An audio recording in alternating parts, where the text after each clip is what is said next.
भायल्या राज्यांतल्यान गोंय राज्यांत नुस्तें हाडपी एजंटांक गोंय नुस्तें खात्या मार्फत रजिस्टर करात आनी सायड बाय सायड होलसेल मार्केटाक 2 प्रवेशदार करात, जेणे करून गोंयचें आनी भायलें नुस्तें हांचे मदीं वेगळेपण उरतलें आनी गोंयचें नुस्तें जाय तांकां गोंयचेंच नुस्तें खावपाक मेळटलें, अशें फ्रांसिस्को सार्दिना उलयला. पणजेच्यान आरडेक्स गोवा खातीर William Rodrigues. Whole Goa knows that on 12th of this month, around 17 trucks with fish were caught. An inspector of food and drugs,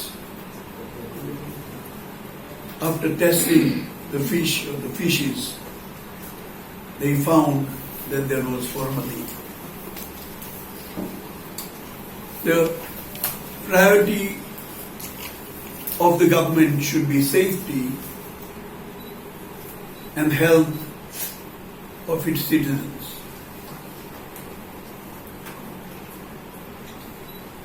Soon, whole Goa came to know that whatever the report was given was not correct. Everybody was shocked. And they said whatever formalin was found was in permissible limits.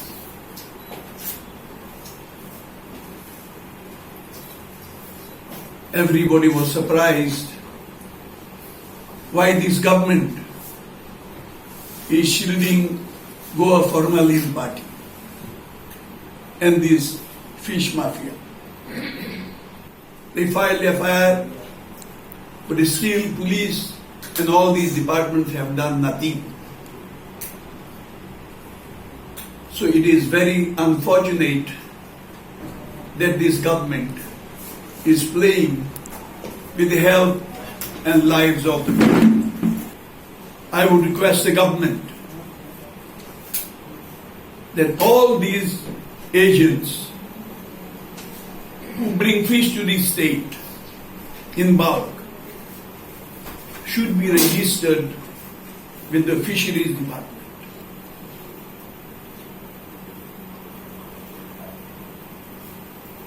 And side by side,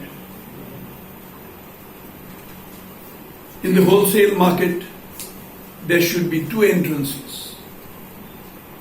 One is for the so-called imported fish, and another entrance for the local fish. Because we have so many trawlers, we get a good catch. So both these should not be mixed. So another entrance and a small place for the local fish.